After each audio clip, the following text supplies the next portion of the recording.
This happened in the early 2000s when I was a little girl. Leading up to New Year's Eve, my parents had just bought a brand new computer and kept it in the living room where I was only allowed to use it under their supervision. Of course, that didn't stop me. Whenever I wanted to play games or surf the internet without my parents breathing down my neck, I would sneak out of my bedroom after they fell asleep.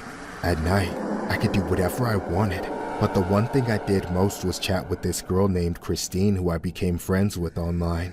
Over time, we became very close, talking almost every night until we called each other best friends. I opened up about how strict my parents were, while she talked about her parents didn't seem to pay any attention to her at all. We discussed a meeting in person many times, but we discovered that we lived nearly 50 miles apart, which was an impossible distance for either of us to cover at that age. Then, one day, close to New Year's Eve, Christine broke some incredible news. She said her older brother had just gotten his license and could drive. This was a big deal because I could finally meet Christine face to face and hang out with her versus chatting online. We eventually hatched a plan. I had always complained that my parents never let me stay up until midnight on New Year's Eve, so Christine said her brother would pick me up at my house right after my parents went to sleep. He would then drive me over to Christine's, where we would watch the fireworks show in her neighborhood.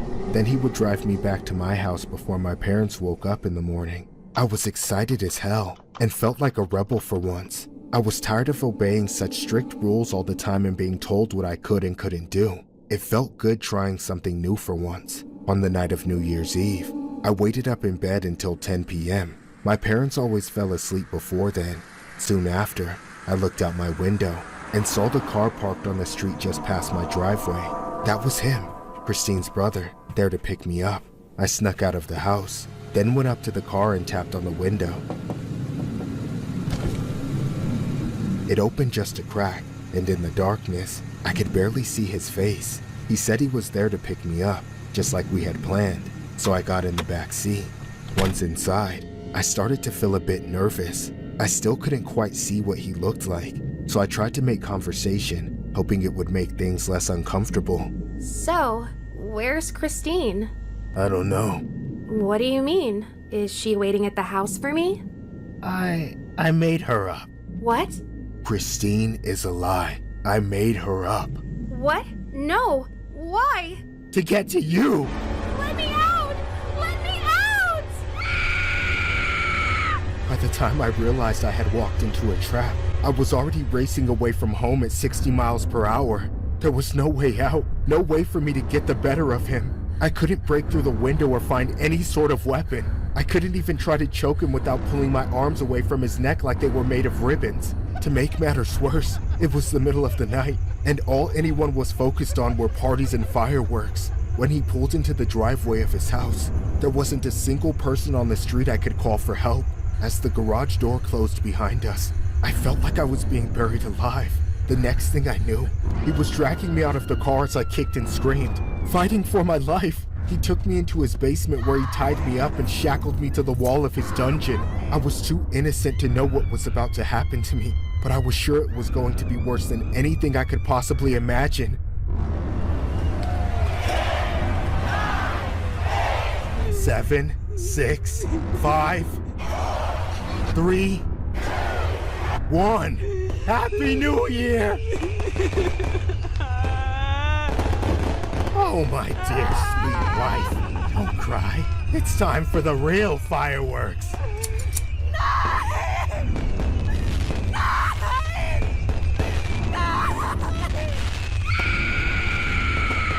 I never left that dungeon, not as the same person I was when I was forced into it anyway.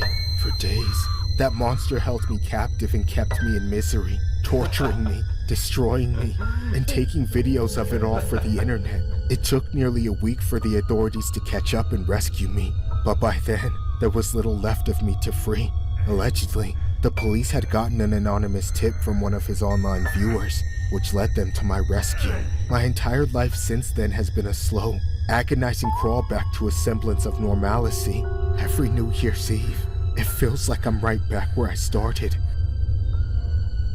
On New Year's Day of 2002, a young female named Alicia Kozakevich disappeared from her suburban Pennsylvania home following a family dinner. Suspicions that Alicia may have been lured by someone she had met while chatting on the internet proved to be true. For 4 days, Alicia had been tortured while she was held captive in the basement by a 38-year-old computer programmer who she met in an online chat room months earlier. The horrific images of Alicia's torment in captivity were posted on the internet by her abductor.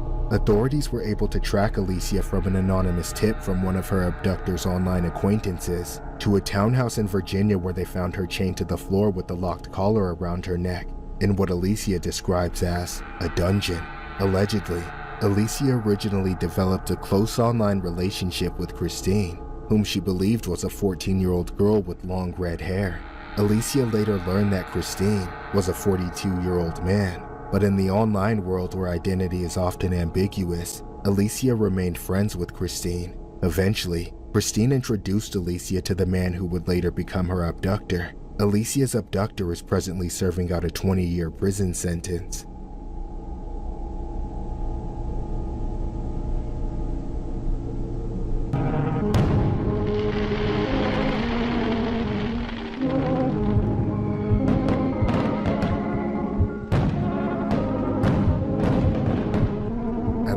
Mother, brother, and 3 sisters.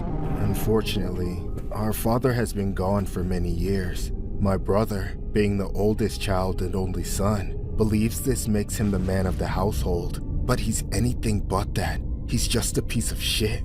He just bullies all of us, including my mom.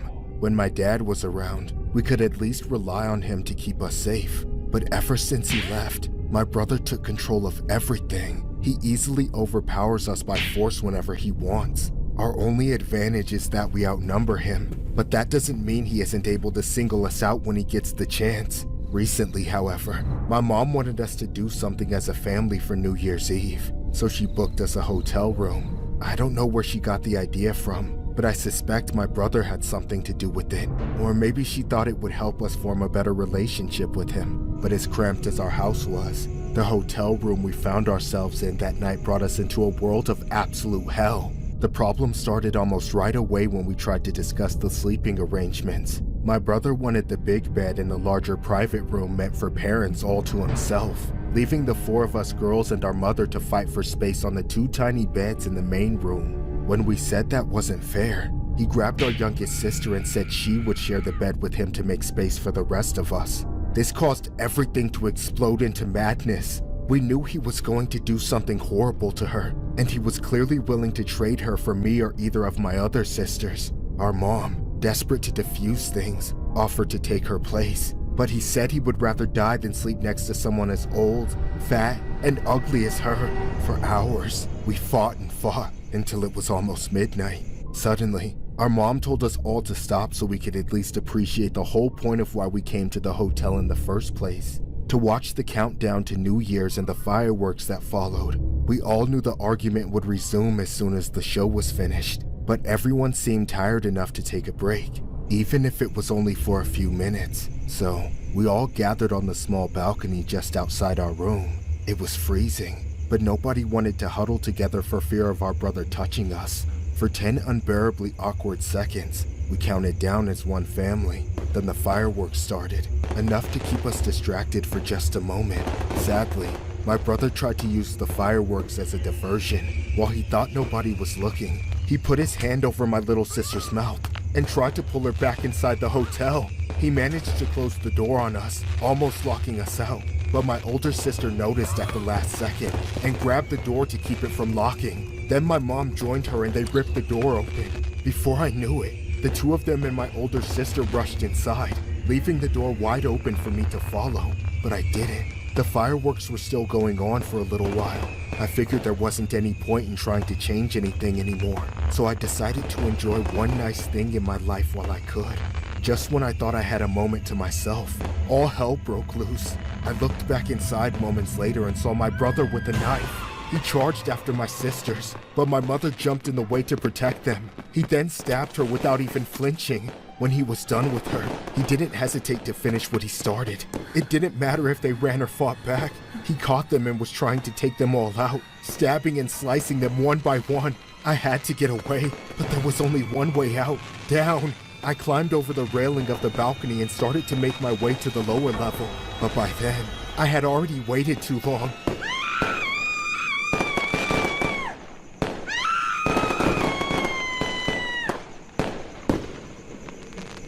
Let's go over this one last time, Mr. Arshad. These bodies, they are your family, correct? My mother and beautiful sisters. Yes.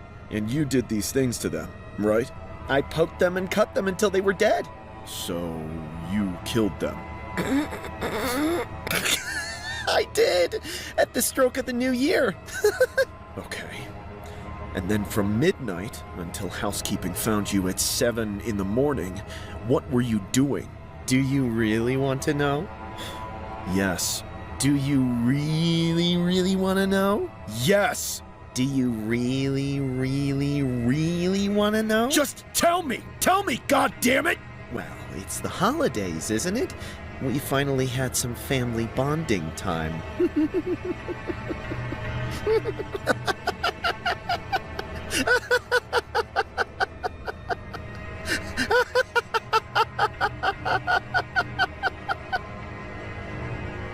A 24-year-old man has been arrested after the bodies of his mother and 4 sisters were found inside a hotel room on Wednesday, January 1st. Mohammed Arshad was detained after he reportedly admitted to taking out his family amid a New Year's Eve dispute. It was mentioned that Arshad allegedly served his family food and drinks containing an unspecified drug before he took them out with a knife.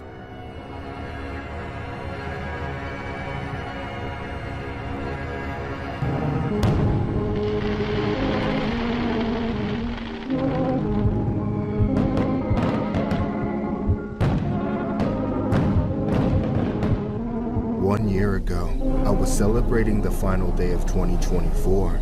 It would soon be 2025. My girlfriend and I wanted to celebrate New Year's Eve in New Orleans. We'd been there for Mardi Gras a few times, so we knew what to expect. The streets were packed. Parties spilled out of every building in sight. For the countdown to New Year, we made our way to the center of it all, Bourbon Street. We were as drunk as anyone there. The crowd was electric, almost overwhelming, but it felt so worth it just to be a part of something so amazing.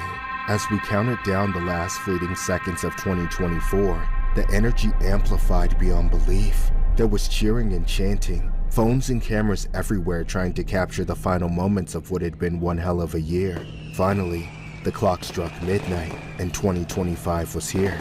Fireworks erupted from all directions and exploded overhead. As I leaned over to give my girlfriend a kiss, our moment was cut short by a sudden shift in the air. The cheers turned to shouting, then screaming. The year was less than a minute old, yet something was already wrong. If the crowd hadn't been so dense, we might have seen it sooner. Over my girlfriend's shoulder, I saw the first of many sights from that night which still haunt me.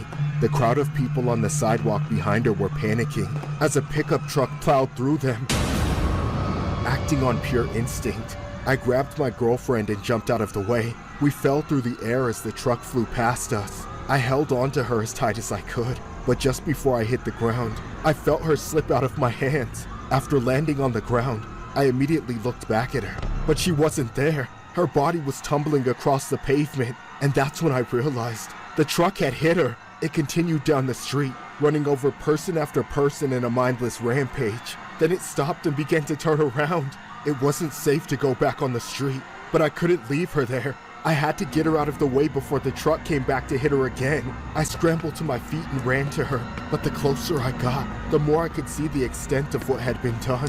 Her clothes and skin were shredded. Her arms and legs slumped like a rag doll. Her face was looking up, right at me. Her neck was broken. I'll never forget the expression stuck on her face. That dull, confused shock, like she didn't even have a second to realize what was going on or even feel pain. As I stared down at her, watching the color of life still draining from her skin, I wanted to collapse, break down, scream in agony, but it had to wait. Not far away, I heard the truck revving and screeching, barreling towards me all over again. I panicked and ducked into the first alleyway I saw, just seconds before that monster blew past. That time, I caught a glimpse of the man behind the wheel. There was unbridled rage in his eyes, but not quite insanity, just pure evil. He knew exactly what he was doing, and he was never going to stop until all of us were dead. Cowering in that alleyway, my mind grappled with reality. It had all gone to shit so suddenly.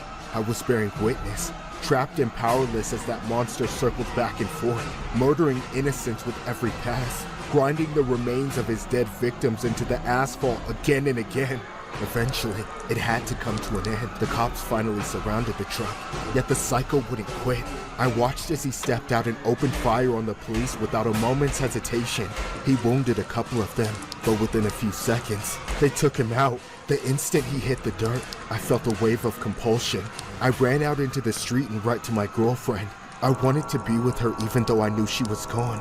Looking back though, seeing her again after she had been run over so many more times was probably a mistake. In the aftermath, I was inconsolable, convinced it should have been me that died, not her.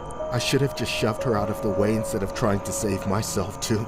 I had to explain to her family the way she died, expecting to be torn to pieces for failing her. However, those who could manage to speak told me it wasn't my fault. There was only one man responsible, the man driving the truck. His name was Shamsuddin Jabbar. The police found a terrorist flag in his truck, as well as several videos he posted just before the attack. In them, he pled his allegiance to that evil cause, plainly stating what he planned to do. In the end, over a dozen people were killed that night, and many more suffered life-altering injuries. The funeral for my girlfriend was held a week later. Today, as New Year's Eve approaches once more, these memories have resurfaced, as crystal clear and painful as the day they were carved into me. If it is even possible to celebrate New Year's Eve at this point, I will be doing it alone. On January 1st of 2025, at around 3:15 a.m., Shamsuddin Jabbar, a 42-year-old American man, drove a pickup truck into a crowd on Bourbon Street in New Orleans, Louisiana, then exited the truck and engaged in a shootout with police before being fatally taken out. 14 victims were killed, plus the perpetrator, and at least 57 others were injured, including 2 police officers. The attack occurred during New Year's celebrations in the city, which was scheduled to host the 2025 Sugar Bowl later that day.